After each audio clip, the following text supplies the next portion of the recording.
Hello friends नमस्कार अस्सलाम वालेकुम અને હું છું હિંમત તવાણી આપ જોઈ રહ્યા છો ગ્રામર માસ્ટર ચેનલ। મિત્રો આજે આપણે ઇંગ્લિશ ગ્રામરનો એક જબરદસ્ત ટોપિક શીખવાના છે અને આ ટોપિક છે ડાયરેક્ટ ઇનડાયરેક્ટ। આ ડાયરેક્ટ ઇનડાયરેક્ટ છે એ ટોપિક છે ઇંગ્લિશ ગ્રામરમાં ખૂબ જ મહત્વનો હોય છે અને લાંબો ટોપિક છે, જેથી કરીને આપણે આ ચેનલ દ્વારા જે વિડીયો બનાવીએ છીએ એની અંદર આપણે પાર્ટ્સ પાડેલા છે અને દરેક પાર્ટ 1 2 3 4 5 6 પાર્ટ આપણે શીખી ગયા છે અને આજે આ વિડીયોની અંદર આપણે ડાયરેક્ટ ઇનડાયરેક્ટના પાર્ટ નંબર 7 શીખવાના છે મિત્રો। તો આ ટોપિકનું નામ છે ઇમ્પેરેટિવ સેન્ટેન્સ એટલે કે આજ્ઞાર્થ વાક્ય। તો મિત્રો તમે વિડીયો છે જો આ ટોપિક શીખવા માંગતા હોય તો વિડીયોને લાસ્ટ સુધી જોજો, અંત સુધી જો, કેમ કે આ વિડીયોની અંદર હું તમને શીખવાડવાનો છે ડાયરેક્ટ ઇનડાયરેક્ટનો જે ટોપિક છે ઇમ્પેરેટિવ એટલે કે આજ્ઞાર્થ વાક્ય એટલે શું, એના રૂલ્સ કયા છે, એને શોર્ટ કી કઈ છે, એક્ઝામ્પલ દ્વારા તમને દરેક મુદ્દાઓનું સોલ્યુશન માત્ર ને માત્ર આ વિડીયોમાં કરવાનું છે। તો મિત્રો વિડીયો તમે અંત સુધી જોજો અને હા, આ વિડીયો દ્વારા હું તમને દરેક જે એક્ઝામ્પલ દ્વારા હું તમને દરેક મુદ્દાનું સોલ્યુશન આ વિડીયોની અંદર શીખવાડવાનું છે। તો મને લાગે છે કે મિત્રો તમે આ વિડીયો શીખવા માટે આ ટોપિક છે વિડીયો દ્વારા શીખવા માટે તમે તૈયાર હશો? Yes, are you ready? Yes, let's start the video.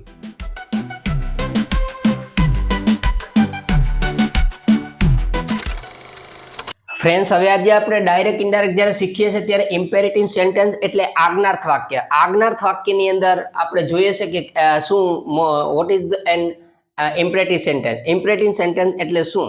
પણ મિત્રો આ જોઈએ કે દરેક જે ટોપિક છે એની અંદર 3-4 વસ્તુઓ છે મહત્વની હોય છે। એક તો આરવી વસ્તુ હોય છે, ખાસ મહત્વની હોય છે। આરવી દ્વારા જ આપણે કાળની ઓળખ થતી હોય અને આરવી દ્વારા જ આપણે એનું રિપોર્ટિંગ વર્બ જે મૂકવાનું થતું હોય તે એના સેન્ટેન્સના અનુસંધાનમાં વિધાન વાક્ય હોય તો એ રીતના મૂકવું પડે, સહાયકારક ક્રિયાપદથી બનતા પ્રશ્નાર્થ હોય તો એ રીતના મૂકવું પડે, ડબલ્યુ ક્વેશ્ચનથી બનતા પ્રશ્નાર્થ હોય તો એ રીતના મૂકવું પડે, એક્સક્લેમેટરી હોય છે એટલે કે ઉદ્ગાર વાક્યથી બનતા વાક્ય હોય તો એ રીતના બનવું પડે। તો મિત્રો દરેક વાક્ય છે એ એના વાક્યના અનુસંધાનમાં મૂકવું પડે છે। આરવી, બે વાક્યને જોડવા માટે સંયોજક, તો આ બે વસ્તુ છે આરવી અને સંયોજક।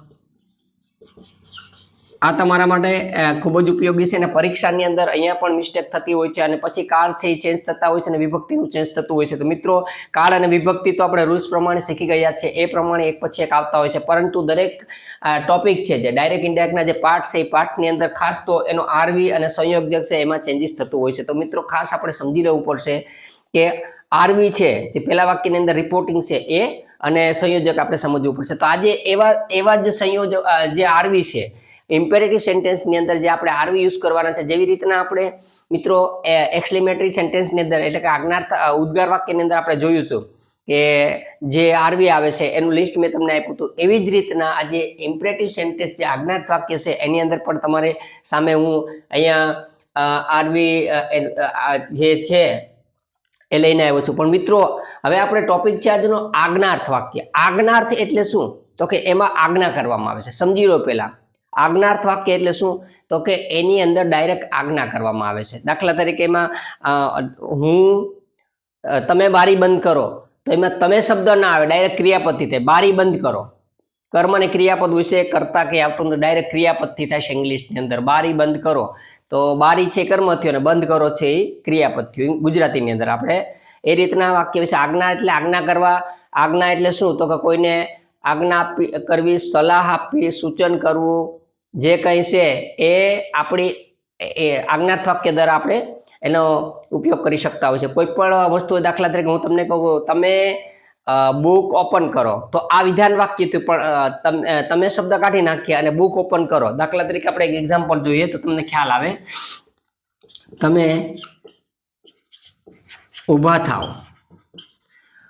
અને ખાલી ઊભા થાવ। મિત્રો આ બંને વાક્યમાં ફરક છે। તમે બેસી જાઓ, જો તમે બારી બંધ કરો અને અહીંયા ખાલી બારી બંધ કરો।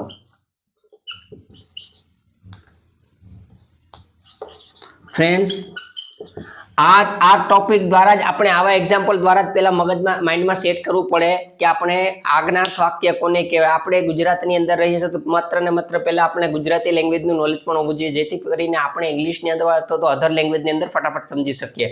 તમે ઊભા થાવ તો એમાં તમે શબ્દ આવ્યો છે, તમે એટલે કર્તા થયો છો, એમાં કર્તા ના હોય, ક્રિયાપદ અને કર્મ ડાયરેક્ટ હોય। ઊભા થાવ એટલે ડાયરેક્ટલી સીધી આજ્ઞા કરવામાં આવી છે। તમે બારી બંધ કરો તો એમાં તમે શબ્દ ના હોય, ખાલી બારી બંધ કરો છે, ઊભા થાવ, બેસી જાઓ, અહીં આવો, બહાર જાઓ, તો આવી વસ્તુ છે એ આજ્ઞા કરવામાં આવે છે, જેને આપણે આજ્ઞાત વાક્ય તરીકે ઓળખીએ છીએ. આવા વાક્યનું ડાયરેક્ટમાંથી ઇનડાયરેક્ટ કરવું હોય તો સરળ રીત અને સરળ શૈલીમાં હું તમને અત્યારે સમજાવવાની કોશિશ કરું છું. હવે એની પહેલા આપણે અત્યારે આ વસ્તુ સમજવી ખૂબ જ જરૂરી છે કે વાક્યનો ભાવાર્થ કેવો હોય છે. દાખલા તરીકે એક અહીં વાક્ય હોય છે, અહીંયા એક વાક્ય હોય છે, હવે એમાં ડબલ ઇન્વર્ટેડ કોમા એક વાક્ય હોય છે. તો મિત્રો અહીંયા આપણે જે આરવી આવે છે અને આપણે જે આરવી કહે છે કરતા હોય છે, એટલે કે બોલનાર હોય છે. અહીંયા બોલનાર હોય છે, અહીંયા સાંભળનાર હોય છે. આ આપણો આરવી થયો અને આ સંયોજક હોય છે. આ બે વસ્તુ જ મહત્વની છે આપણા માટે અત્યારે. બાકી તો આપણે રૂલ્સ પ્રમાણે જે ફેરફાર કરીએ છીએ. દરેક સેન્ટેન્સની અંદર ડાયરેક્ટ ઇનડાયરેક્ટના જે અલગ અલગ ટોપિક છે, વિધાન વાક્ય હોય છે, સહાયકારકથી બનતા પ્રશ્નાર્થ વાક્ય હોય છે, ડબલ્યુએસ ક્વેશ્ચનથી બનતા પ્રશ્નાર્થ વાક્ય હોય છે, ત્યાર પછી એક્સક્લેમેટરી સેન્ટેન્સના વાક્ય હોય છે, કે આજનો ટોપિક જે છે ઇમ્પેરેટિવ સેન્ટેન્સના વાક્ય હોય છે. એવા કોઈ પણ સેન્ટેન્સ હોય છે તો એની અંદર પહેલા આરવીમાં ચેન્જીસ થતો હોય અને સંયોજક, આ બે વસ્તુનું લિસ્ટ આપણે બનાવીને બુક્સની અંદર નોટ ડાઉન કરવાનું છે, જેથી કરીને આ ટોપિક છે આપણને સમજવા માટે ઈઝી પડે છે. હવે મિત્રો આપણે આરવી છે એ અહીંયા આ વાક્યની અંદર ભાવ પ્રમાણે લેવાનું છે. આમાંથી વિનંતીના અર્થમાં હોય, સમજી લો કે આમાં વિનંતીના અર્થમાં હોય તો આપણે જોઈ લેવાનું, તો અહીંયા આરવી તરીકે રિક્વેસ્ટેડ શબ્દ મૂકવાનો છે.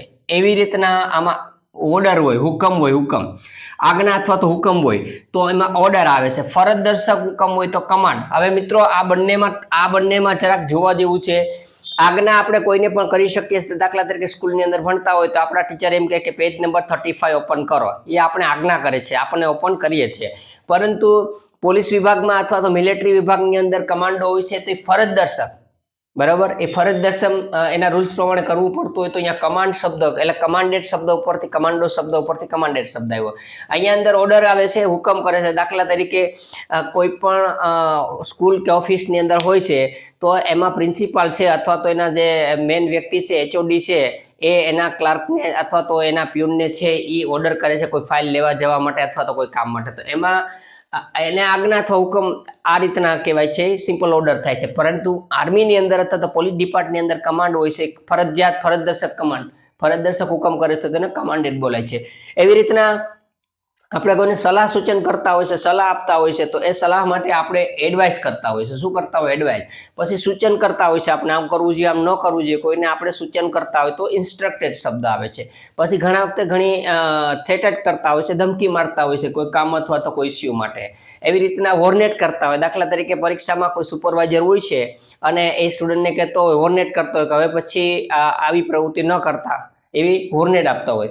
પછી કોઈ વસ્તુની માંગણી કરતા હોય તો આસ્ક્ડ.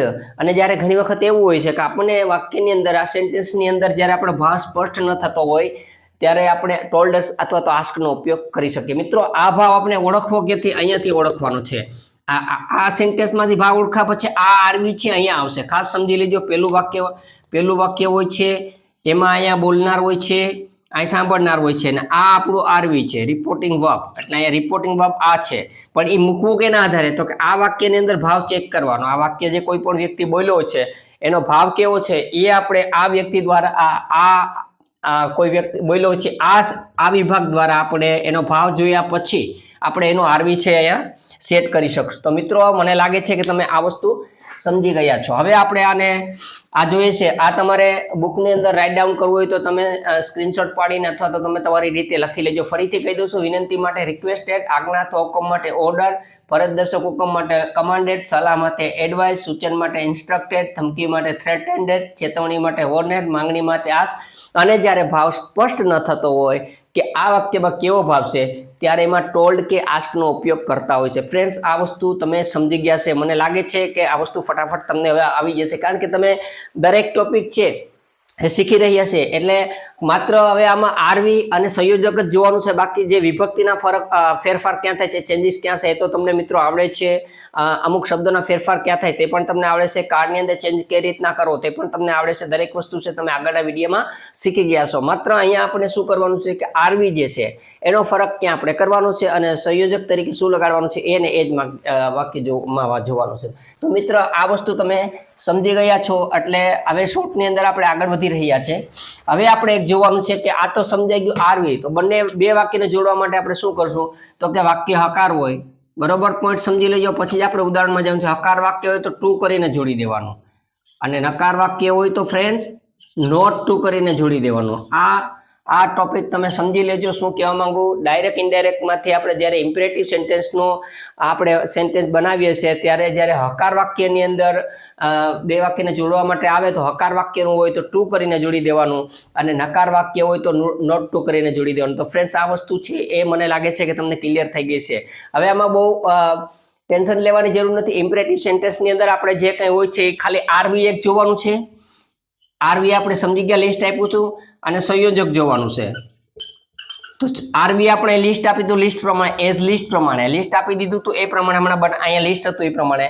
અને આ સંયોજક છે એ હકાર વાક્ય હોય, આપણે હકાર વાક્ય આવે તો એને આપણે ટુ થી જોડી દેવાનું, અને નકાર વાક્ય હોય તો નોટ ટુ થી જોડી દેવાનું. માત્ર ને માત્ર આ વસ્તુ સમજવાની છે, બાકી આની અંદર વધુ કંઈ સમજવાનું નથી. કારણ કે મને લાગે છે કે તમે દરેક વિડીયો જો જોતા હશો તો 100% ડાયરેક્ટ ઇનડાયરેક્ટના જે ટોપિક છે એક પછી એક વિડીયા, જે 7 વિડીયા મેં બનાવેલા છે, એ દરેક વિડીયા જો તમે જોશો તો તમને કડીરૂપ છે લિંક પ્રમાણે એક 1 by 1 જોશો તો 100% તમને ડાયરેક્ટ ઇનડાયરેક્ટનો ટોપિક છે એ સમજાઈ રહ્યો છે, અને ડાયરેક્ટનો ટોપિક છે એના પાઠ દ્વારા આપણે શીખી રહ્યા છે. તો આ ટોપિક પણ તમારા માટે કોઈ ડિફિકલ્ટ નથી, પરંતુ તમારે આગળના વિડીયો દ્વારા તે દરેક ટોપિક સમજવા પડશે. હવે આપણે જોઈએ તો ખરેખર ઇમ્પેરેટિવ સેન્ટેન્સ એટલે શું, તો આપણે જોઈએ છે આજ્ઞા હોય, આ ખાસ યાદ રાખવાનું, આજ્ઞા, સલાહ, સૂચન, આવી જે વસ્તુ કરવામાં આવે છે એ આજ્ઞાત વાક્યમાં આજ્ઞા કરવામાં આવે છે. ખાસ ધ્યાન રાખવાનું, એમાં કર્તા ના હોય, ક્રિયાપદથી ચાલુ થાય. દાખલા તરીકે એક ઉદાહરણ લઉં છું, ઓપન ધ ડોર, દરવાજો ખોલો, સિટ ડાઉન,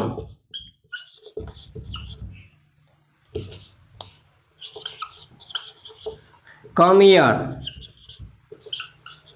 ફ્રેન્ડ્સ આમાં તમે જોઈ શકો છો કે ડાયરેક્ટ ક્રિયાપદથી શરૂ થયું છે. અહીંયા આ ક્રિયાપદ થાય, જે કર્તા આવતો હોય એ કર્તા આની અંદર ન હોય. મિત્રો કર્તા ના હોય એટલે જ આજ્ઞાત બને. જો કર્તા આવી જાય છે, આપણો સબ્જેક્ટ આવે, અથવા તો નામ કે પ્રોનાઉન્સ આવી જાય છે, નામ સર્વનામ, તો આ આજ્ઞાત બને નહીં. વિધાઉટ નેમ, નાઉન અને પ્રોનાઉન વગર આ છે એ ડાયરેક્ટ ક્રિયાપદથી શરૂ થાય, ને ક્રિયાપદથી શરૂ થાય એટલે એ આપણું ઇમ્પેરેટિવ સેન્ટેન્સ હોય છે. આવા વાક્યનું ડાયરેક્ટમાંથી ઇનડાયરેક્ટ કેમ કરવું છે તે ફ્રેન્ડ્સ હવે આપણે ઉદાહરણ દ્વારા સમજવાની કોશિશ કરશું. તો મને લાગે છે મિત્રો કે ડાયરેક્ટ ઇનડાયરેક્ટનો જે 7th નંબરનો ટોપિક છે એમાં ઇમ્પેરેટિવ સેન્ટેન્સ એટલે કે આજ્ઞાત વાક્ય, એનું મેં તમને આરવીનું લિસ્ટ આપી દીધું છે.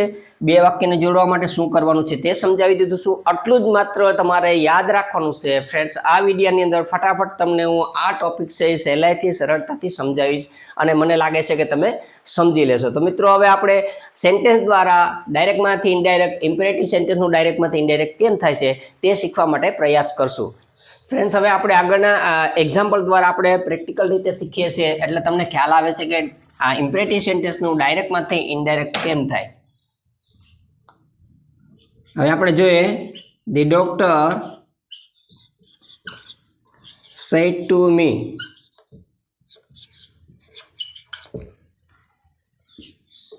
Tech rest for a week. Friends બરોબર જોજો, આ ડાયરેક્ટ ઇનડાયરેક્ટનું વાક્ય છે. હવે જો પહેલો પાર્ટ આવી ગયો અહીંયા,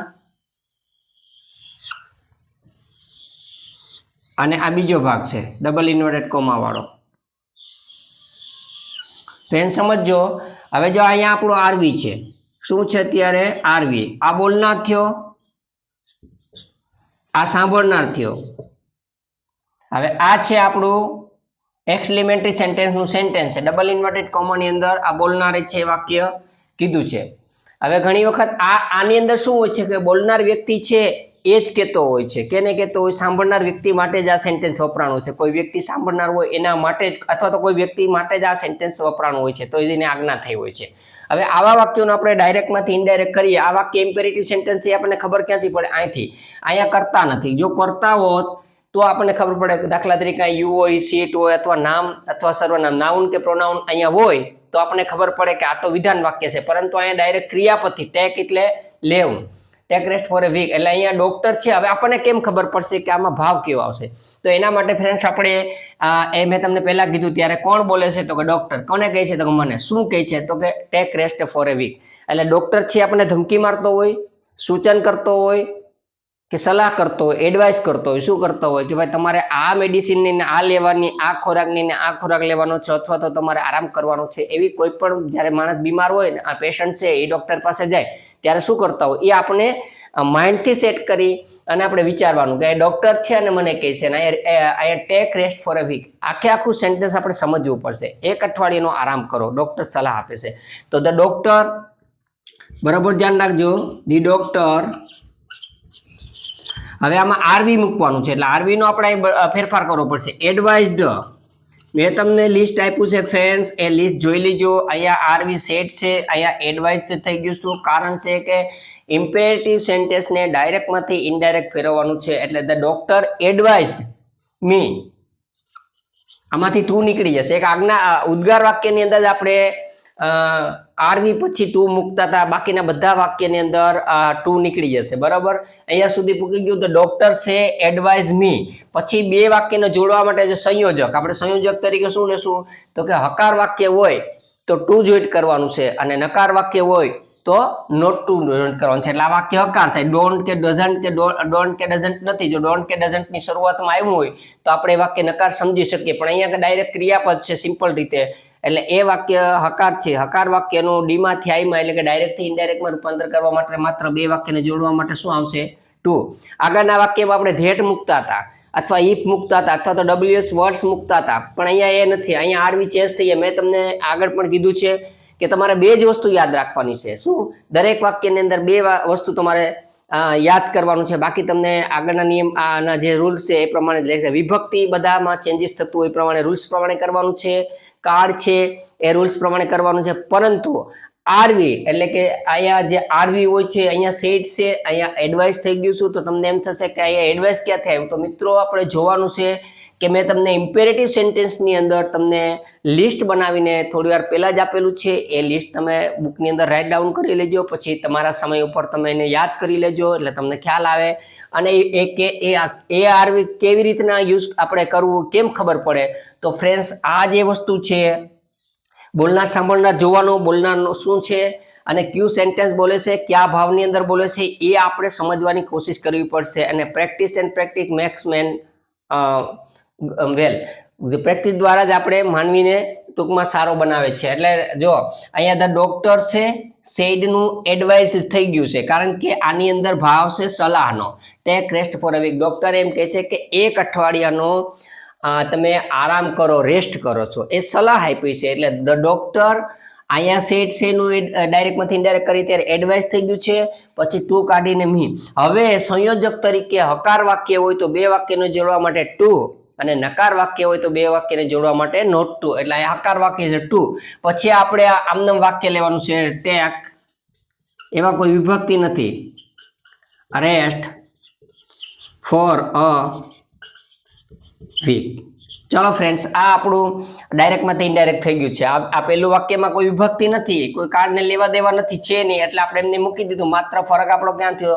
અહીંયા. તો મિત્રો, આવા વાક્ય જે છે આ ટાઈપના એક્સપ્લેમેટરી અને એસેટિવ સેન્ટેન્સના જ વાક્યો છે એ મોટે ભાગે પરીક્ષાની અંદર પૂછાતા હોય. કોઈ પણ સ્ટાન્ડર્ડમાં તમે અભ્યાસ કરતા હોય 10 કે 12 ની અંદર, 10, 11, 12 ની અંદર ડાયરેક્ટ ઇનડાયરેક્ટ આવે છે. અને તે જ આ જે ટોપિક છે એ ઇમ્પેરેટિવ સેન્ટેન્સ હોય તો એક્સક્લેમેટરી સેન્ટેન્સના વાક્ય પૂછાતા હોય, અથવા તો તમે કોઈ પણ કોમ્પિટિશન એક્ઝામની તૈયારી કરતા હોય ત્યારે પણ આ પોઈન્ટ છે એ 1-2 માર્ક્સનો આવતો જ હોય છે. અને કોઈ પણ ઇન્ટરવ્યુમાં જાઓ ત્યારે પણ કોઈ ક્વેશ્ચન કરી શકે છે. તો ફ્રેન્ડ્સ, આપણે ડાયરેક્ટ ઇનડાયરેક્ટની અંદર કમ્પ્લીટ થવું હોય, ઓલરાઉન્ડર થવું હોય તો દરેક ટોપિક છે એ એક પછી એક શીખવા પડે છે. ફ્રેન્ડ્સ, આ ઉદાહરણ દ્વારા તમને ખ્યાલ આવી ગયો છે કે હવે ડાયરેક્ટમાંથી ઇનડાયરેક્ટ ઇમ્પેરેટિવ સેન્ટેન્સનું કેમ કરવાનું થાય છે. તો એ માત્ર તમારે બે જ પોઈન્ટ યાદ રાખવાના છે. એક છે તમારે આરવી, મેં લિસ્ટ આપ્યું એ પ્રમાણે ભાવ પ્રમાણે નક્કી કરવાના છે. અને એક છે સંયોજક. હકાર વાક્ય હોય તો ટુ અને નકાર વાક્ય હોય તો નોટ ટુ. ફ્રેન્ડ્સ, બાકી તમારે બીજું કોઈ આમાં યાદ કરવું નથી. બાકીના જે રૂલ્સ છે કાર્ડના અને વિભક્તિના, એ બધા રૂલ બધા ટોપિકની અંદર સેમ હોય છે. તો મિત્રો, એક એક્ઝામ્પલ શીખ્યા પછી હવે આપણે એક બીજું એક્ઝામ્પલ જોઈએ, જેથી એક્ઝામ્પલ દ્વારા તમને દરેક ટોપિક છે એ સહેલાઈથી સમજાઈ જશે. ફ્રેન્ડ્સ, હવે આપણે બીજા એક્ઝામ્પલ દ્વારા આપણે શીખીએ તો આપણે ખ્યાલ આવે કે કેમ ઇમ્પરેટિવ સેન્ટેન્સ થાય છે. હવે જોઈએ આપણે એક ઉદાહરણ લઈએ. રેખા સેડ ટુ રાજ. અહીંયા સુધી એક વાક્ય થઈ ગયું. હવે ડબલ ઇન્વર્ટેડ કોમાની અંદર અહીંયા આવે please help me in my work. હવે જો અહીંયા એક એક્ઝામ્પલ છે, રેખા છે અને રાજને કહે છે, Rekha said to Raj please help me in my work. હવે આવા વાક્યનું ડાયરેક્ટ ઇનડાયરેક્ટ કરું તો આપણને ખબર કેમ પડે કે આ વાક્ય છે? કારણ કે ડાયરેક્ટ ઇનડાયરેક્ટ તો અલગ પ્રકારના વાક્ય હોય છે, એમાં આપણે સમજવું પડે કે ઇમ્પરેટિવ સેન્ટેન્સનું લિસ્ટ અલગ ના હોય, સેન્ટેન્સ અલગ ના હોય, એક્સપ્લેમેટરીના અલગ ના હોય, ડબલ્યુ ક્વેશ્ચન વાળા અલગ ના હોય, સહાયકારક ક્રિયાપદ વાળા અલગ ના હોય, વિધાન વાળા ના હોય, એમ અલગ ના હોય. પરંતુ આખા કમ્બાઇન્ડ હોય છે. જ્યારે ડાયલોગ હોય છે ત્યારે એમાં અલગ અલગ વાક્ય હોય છે. પરંતુ આપણે મેં તમને દરેક વિડીયોની અંદર જે ટોપિક શીખવાડ્યા છે એ સમજીને તમારે વાક્ય છે એ નોટિફાઈડ કરવાનું છે, ઓળખવાનું છે કે આ છે એ કયા પ્રકારનું સેન્ટેન્સ છે. તો મેં તમને પહેલા કીધું, વાક્યની શરૂઆતમાં કર્તા ને ક્રિયાપદ ના હોય, કર્તા ના હોય અને ક્રિયાપદથી શરૂ થતું હોય તો એ વાક્ય આપણું આજ્ઞાર્થ હોય. અને મેં તમને ઉદ્ગાર વાક્યની અંદર વોટ અને આવથી પૂછાય, ઉદ્ગારમાં પણ કહી દીધું હતું. વિધાન વાક્યનું કીધું છે, પ્રશ્નાર્થમાં બે પ્રકારના છે, સહાયકારક અને ડબલ્યુ ક્વેશ્ચન. એ દરેક ટોપિક મેં તમને એક પછી એક છે સરસ રીતે સમજાવેલા છે. તમારે થોડી હાર્ડવર્ક કરવું પડશે, સ્માર્ટ કામ કરવું પડશે. સ્માર્ટ વર્ક દ્વારા તમે એ ટોપિક જો શીખશો, તમે દરેક મુદ્દાઓ છે એ તમે યાદ કરશો અને પછી તમે સિસ્ટમથી એક્સરસાઇઝ કરશો તો 100% ડાયરેક્ટ ઇનડાયરેક્ટના દરેક જે ટોપિક છે, દરેક પાર્ટ દ્વારા હું તમને શીખવાડી રહ્યો છું આ ચેનલ ઉપર, એ તમને 100% સમજાઈ જશે. હવે ફ્રેન્ડ્સ, આપણે અહીંયા જોઈએ છે રેખા છે, તો જે બોલનાર છે એને પહેલા આપણે મૂકી દેવો પડે આ રેખા. હવે આપણો મુદ્દો આવે આરવી નો. આરવી જ આપણે જોવાનું છે. તો આની અંદર જો શું છે તો કે please help me in my work. હવે એક સરસ મજાનો પોઈન્ટ કહી દઉં છું, જેથી કરીને ક્યાંય પણ આ સેન્ટેન્સ આવે તો તમે વિચાર્યા વગર તમે મૂકી શકો. ફ્રેન્ડ્સ, એ બરોબર જોજો. એ ટોપિક શું છે અહીંયા જો, આ પ્લીઝ શબ્દ અથવા તો કાઇન્ડલી શબ્દ, આ શબ્દ કોઈ પણ સેન્ટેન્સની અંદર આવે, ઇમ્પેરેટિવ સેન્ટેન્સની અંદર, બરોબર જોજો. આ ઇમ્પેરેટિવ સેન્ટેન્સનું કોઈ પણ વાક્ય હોય અને પ્લીઝ અને કાઇન્ડલી શબ્દ આવે તો તમારે કોઈ પણ વસ્તુ વિચાર્યા વગર મિત્રો આ આરવી તરીકે મૂકી દેવાનું. આરવી તરીકે શું આવશે? રિક્વેસ્ટેડ.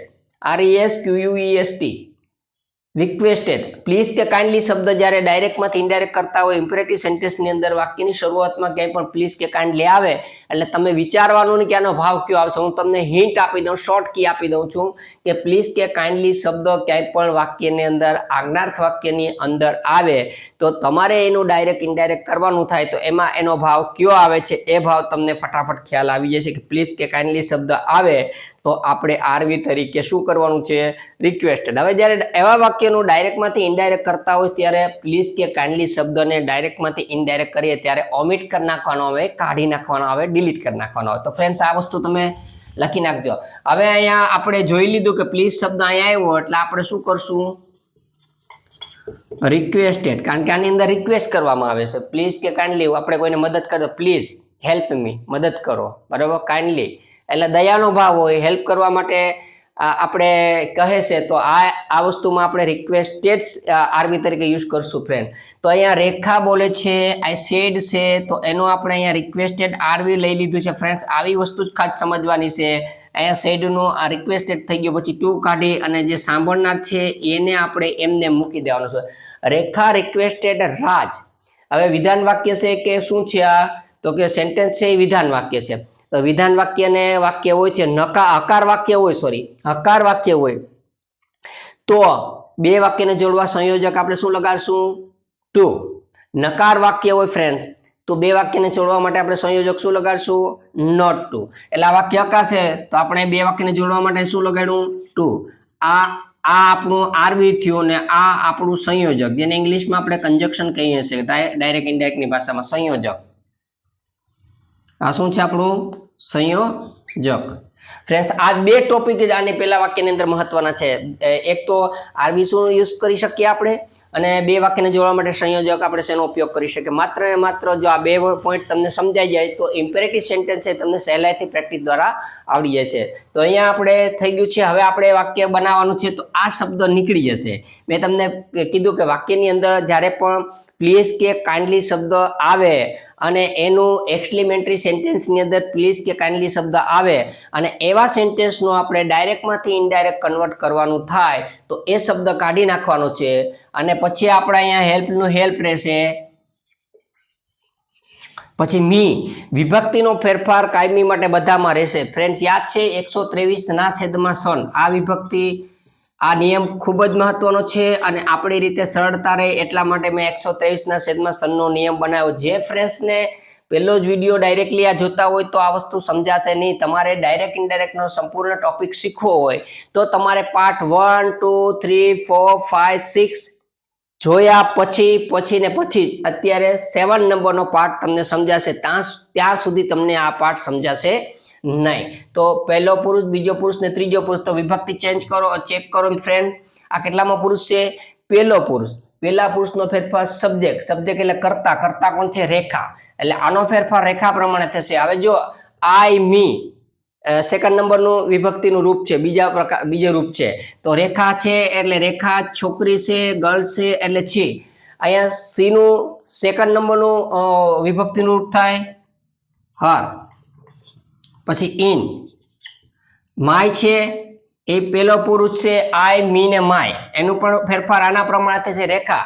તો આઈ મી ને માય આ ત્રીજું રૂપ છે. આ બીજું રૂપ છે એટલે હર મૂકો, ઇન. આનો ફેરફાર આના પ્રમાણે થાય રેખા. ગર્લ્સ છે એટલે શી આવે છે એનું પણ ત્રીજું રૂપ શું થાય? હર. અને વર્કનું વર્ક. ફ્રેન્ડ્સ આ ડાયરેક્ટમાંથી ઇનડાયરેક્ટ થયું છે. ઇમ્પરેટિવ સેન્ટેન્સ આ ટાઈપનું છે તો એનું ડાયરેક્ટમાંથી ઇનડાયરેક્ટ આપણે કર્યું છે. તો આ ઉદાહરણ દ્વારા તમને ખ્યાલ આવ્યો છે કે ડાયરેક્ટમાંથી ઇનડાયરેક્ટ કેમ થાય છે. ફ્રેન્ડ્સ આવા અનેક ઉદાહરણ દ્વારા આપણે જો ચેન્જીસ ડાયરેક્ટમાંથી ઇનડાયરેક્ટ કરવાનો પ્રેક્ટિસ કરશું તો 100% આ ટોપિક છે એ તમને સરળતાથી સમજાઈ જશે. હવે આગળ આપણે ઉદાહરણ દ્વારા બીજી પણ પ્રેક્ટિસ કરીએ જેથી તમને ખ્યાલ આવે. હવે જ્યારે આપણે ઉદાહરણ શીખી રહ્યા છે તો ઉદાહરણ દ્વારા જ આપણે ઇમ્પરેટિવ સેન્ટેન્સનું ડાયરેક્ટમાંથી ઇનડાયરેક્ટ કેમ થાય ખાલી રૂલ્સ યાદ રાખવાના છે. એક ફરીથી રિમાઇન્ડર કરાવો દો. એક આરવી અને એક સંયોજક, બે જ વસ્તુ તમારે યાદ રાખવાનું છે. હવે આપણે એક એક્ઝામ્પલ જોઈએ તો આપણે ખ્યાલ આવે. My father said to me don't smoke again. Friends આ સમજવું પડે. માય ફાધર બોલનાર છે, આ સાંભળનાર છે અને આ આપણું આરવી છે. તો આ બહુ મહત્વનું છે આપણા માટે. આરવી છે અને સંયોજક. તો આપણે આ આજ્ઞાર્થ વાક્ય છે. વાક્યની શરૂઆતમાં જો ફ્રેન્ડ્સ અત્યાર સુધીના આપણે જે એક્ઝામ્પલ લીધા છે એ હકાર વાક્યના હતા. હવે જે અહીંયા ઉદાહરણ આવ્યું છે કેનું આપણે આપ્યું છે? નકાર વાક્યનું. જેથી કરીને તમારો ડાઉટ ડુ કે પછી નોટ આવે, ડઝન્ટ કે ડોન્ટ. કરતા હોય તો કરતા પ્લસ ડુ કે ડઝ પ્લસ નોટ. નામ કે સર્વનામ હોય પછી ડુ કે ડઝ નોટ હોય તો એ વિધાન વાક્ય બને. પણ અહીંયા નાઉન કે પ્રોનાઉન નથી. ડાયરેક્ટલી આપણે ક્રિયાપદથી શરૂઆત કરીએ. કોઈ પણ વાક્યની ક્રિયાપદથી શરૂઆત કરતા હોય છે ત્યારે આપણે એ વાક્ય આજ્ઞા થતું હોય છે. ડુ કે ડઝ વાક્યની શરૂઆત, ડોન્ટ કે ડઝન્ટ વાક્યની શરૂઆતમાં આવે અથવા તો કોઈ પણ ક્રિયાપદ વાક્યની શરૂઆતમાં આવે ને એવા વાક્યનું ડાયરેક્ટમાંથી ઇનડાયરેક્ટ રૂપાંતર કરતા હોય છે ત્યારે એ વાક્યને આપણે ડાયરેક્ટ ઇનડાયરેક્ટમાં અથવા તો અન્ય રીતે જોઈએ તો ઇમ્પરેટિવ સેન્ટેન્સ એટલે કે આજ્ઞા થતી હોય એટલે આજ્ઞાર્થ વાક્ય તરીકે ઓળખીએ છીએ. હવે એક એક્ઝામ્પલ છે. માય ફાધર સેડ ટુ મી, મારા પિતાએ મને કહ્યું ડોન્ટ સ્મોક અગેન, ફરીથી ધૂમ્રપાન ન કરો. તો અહીંયા પિતા છે ગુસ્સામાં આવીને એક વોર્નેડ આપે છે કે ભાઈ હવે આવું ન થવું જોઈએ. એટલે માય ફાધર, અહીંયા જો માય ફાધર અહીંયા આવશે આરવી તરીકે શું આવશે? વોર્નેડ મી. બરાબર સમજો. આરવી જ મહત્વનું છે. અહીંયા આરવી જો શું આવ્યું છે? સેડનું શું થઈ ગયું? વોર્નેટ. કારણ એ કેમ ખબર પડી? Don't smoke again.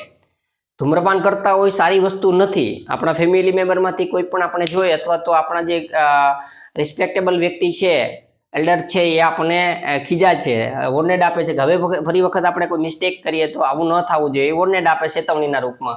એટલે અહીંયા વોર્નેટ કરી છે. માય ફાધર વોર્નેડ મી. અહીંયા સુધી તો બરાબર છે. આરવી આપણે નક્કી થઈ ગયો કે લિસ્ટમાંથી ભાવ પ્રમાણે કયો આરવી આવે આપણે મૂકી દીધો. હવે બે વાક્યને જોડવા માટે હકાર હોય તો ટુ અને નકાર હોય તો નોટ ટુ. તો અહીંયા હમણાં સુધી આપણે અત્યાર સુધીના જે આગળના એક્ઝામ્પલ લીધા એ હકાર હતા એટલે આપણે ટુ કરીને જોડી દેતા હતા, પરંતુ અહીંયા આપણે નકાર છે એટલે અહીંયા શું આવશે? Not to. શું આવ્યું? Not to. આ ખાસ ફ્રેન્ડ યાદ રાખવાનું, આ નોટ ટુ ક્યાંથી આવ્યું એ આપણને ખબર હોવી જોઈએ. નોટ ટુ ક્યાંથી આવ્યું એ આપણને ખબર હોવી જોઈએ. ડોન્ટ છે એટલે એનું શું થઈ ગયું? Not to. પછી આપણે એ નોટ ટુ નીકળી જાય અને આગળનું વાક્ય સ્મોક અગેન. Smoke again. આ બરોબર જોઈ લીજો. અહીંયા જ આપણે ફેરફાર કર્યો છે. આ આરવી થયું આપણું અને આ સંયોજક થયું.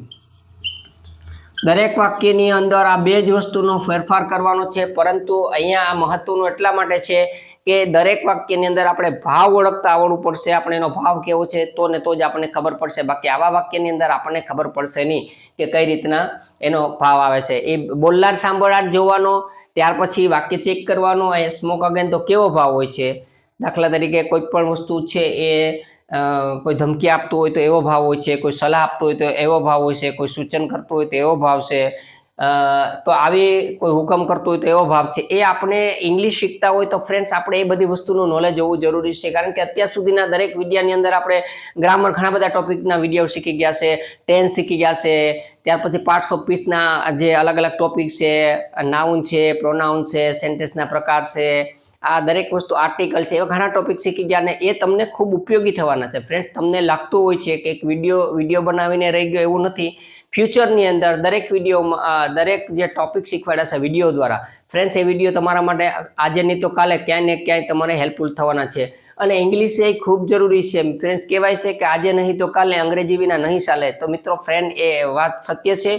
અને English is a window through which we can see the hall world. આપણે જોઈ શકીએ કે ઇંગ્લિશ છે એ એક બારી છે જેના દ્વારા આપણે સમગ્ર વર્લ્ડના દર્શન કરી શકીએ છીએ. તો મિત્રો જો વર્લ્ડના દર્શન કરવા, English language is an international language.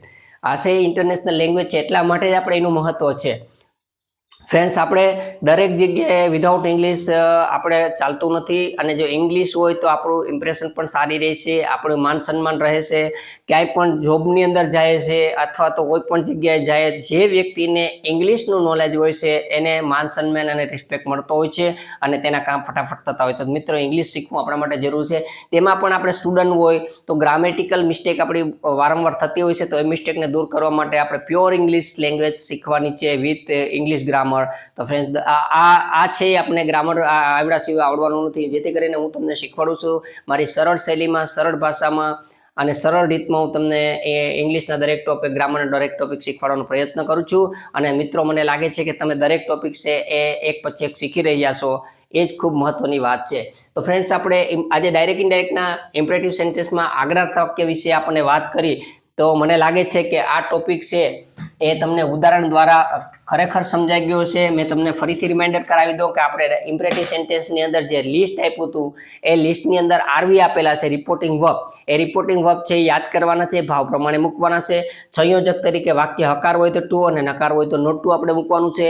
વાક્યની અંદર કાઇન્ડલી કે પ્લીઝ શબ્દ આવ્યો હોય તો એને કાઢી નાખવાનું છે અને આરવી તરીકે આપણે રિક્વેસ્ટેડ શબ્દ મૂકવાનું છે.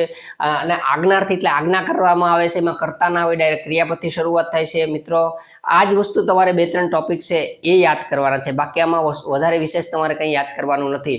ઇમ્પરેટિવ સેન્ટેન્સ છે, આજ્ઞાર્થ વાક્ય, એનો ટોપિક છે આ વિડીયોની અંદર આપણે ડાયરેક્ટ ઇનડાયરેક્ટના આ ઇમ્પરેટિવ સેન્ટેન્સના 7 નંબરના પાર્ટની અંદર આપણે શીખ્યા છે. ફ્રેન્ડ્સ આ ટોપિક છે એ ખૂબ જ મહત્વનો છે અને મને લાગે છે કે હવે હજી પણ એક ઉદાહરણ આપું જેથી કરીને તમારો ડાઉટ ક્લિયર થઈ જાય.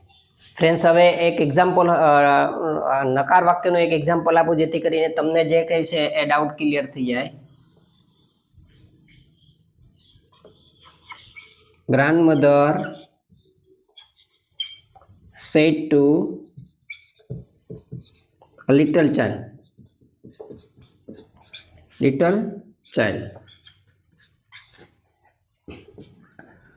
not to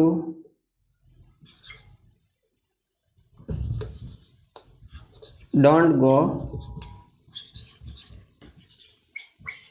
near the dog. Friends આ સેન્ટેન્સ તમે સમજી લેજો. અહીંયા આરવી આવેલું છે આપણે એનું પહેલા ચેન્જીસ કરવું પડશે. આ વાક્ય શરૂઆતમાં ડોન્ટ આવ્યો, ડોન્ટ કે ડઝન્ટ આવે તો આપણે એનું શું કરશું? એનું આપણે ડાયરેક્ટમાંથી ઇનડાયરેક્ટ કરીએ ત્યારે શું કરવાનું છે એ આપણે જોઈએ. હવે વાક્યની શરૂઆતમાં આપણે ડોન્ટ આવ્યું એટલે એ વાક્ય છે નકાર છે. હવે આપણે શું કરશું? ડાયરેક્ટમાંથી ઇનડાયરેક્ટ કરવા માટે આપણે પહેલું વાક્ય જોઈએ છે. તો ગ્રાન્ડ મધર છે એમ લઈએ, ગ્રાન્ડ મધર, પછી આઈ સેડ છે, સેડ ટુ છે. તો અહીંયા આપણે એનું રિપોર્ટિંગ વર્બ શું કરશું? આ વોર્નેડ આપ્યું છે કારણ કે એક ચેતવણી આપી છે, વોર્નિટ કર્યું છે, ચેતવણી આપે કે ભાઈ ત્યાં ના જતા. કૂતરો છે કરતો હોય છે તો નાના બાળકને કીધું છે, ગ્રાન્ડ મધર છે દાદીમાં એમ કે છે said to the little child. Little child કે હવે એ કાઢીને વોર્નેટ છે આ લિટલ ચાઇલ્ડ, લિટલ ચાઇલ્ડ. અહીંયા સુધી વાક્ય બરોબર છે. હવે અહીંયા જો આરવી નકાર, અહીંયા ક્રિયાપદ જે છે નકાર છે, નકારનું આ વાક્ય કેવું છે? તો કે નકાર છે. તો એના આરવી તરીકે, એના સંયોજક તરીકે આપણે જો અહીંયા આરવી તરીકે આપણું લાગી ગયું, આરવી છે, સેટ છે તો એનો વર્નેટ કરી નાખ્યું છું. હવે અહીંયા ડોન્ટ કે ડઝન્ટ આવે તો એ વાક્ય નકાર હોય, નકાર હોય તો આપણે શું કરવું પડશે? તો એનું આપણે સંયોજક નોટ ટુ મૂકવું પડશે. સંયોજક નેટ ટુ મૂક્યા પછી આપણે એ શબ્દ કાઢી નાખવાનો છે, નોટ ટુ મુકાઈ ગયું. પછી એમની છે ગો નિયર ધ ડોર. બસ આ રીતના સેન્ટેન્સ આપણે બની ગયું છે. અહીંયા આવી ગયું છે. બે જ વસ્તુ મહત્વની છે આપણા માટે. આ ફ્રેન્ડ્સ આ બે વસ્તુ સમજી લેજો, એ ક્યાંથી આવીને શું ફરક થયો. બાકી તો સેમ ટુ સેમ આપણે બધી વસ્તુ આવડે જ છે, પરંતુ અહીંયા ફેરફાર થયો. ગ્રાન્ડ મધરનું ગ્રાન્ડ મધર, સેડ ટુ છે એનું વર્નેટ થઈ ગયું છે, લિટલ ચાઇલ્ડનું લિટલ ચાઇલ્ડ છું, વાક્ય નકાર છે એટલે નોટ ટુ યુઝ કર્યો છે.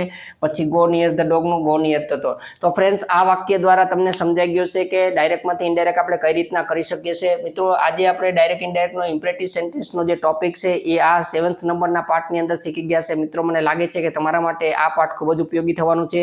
તો મિત્રો આપણે જે આરવી અને સંયોજક બે જ વસ્તુ તમને યાદ રાખવાની છે, બાકીનું તો સેમ ટુ સેમ છે. કારના ચેન્જીસ અને વિભક્તિના ચેન્જીસ છે એ નિયમ પ્રમાણે થતા રહેશે. તો આજે આપણે આ વસ્તુ શીખી ગયા છે. મને લાગે છે કે વિડીયો જો મિત્રો તમને થોડો લાંબો થયો છે, પણ તમારા ફ્યુચરનો સવાલ છે એટલે મેં તમને વિડીયો વ્યવસ્થિત રીતે આ વિડીયો દ્વારા આ ટોપિક વ્યવસ્થિત સમજાવવા માટે પ્રયત્ન કર્યો છે. મિત્રો જો તમને આ વિડીયો ખરેખર પસંદ પડ્યો હોય, ગમ્યો હોય તો વિડીયોને લાઇક, શેર અને કમેન્ટ કરજો. અને કોઈ પણ નવા મિત્રો હોય તો વિડીયોને સબસ્ક્રાઇબ જરૂર કરજો. Friends, thank you very much.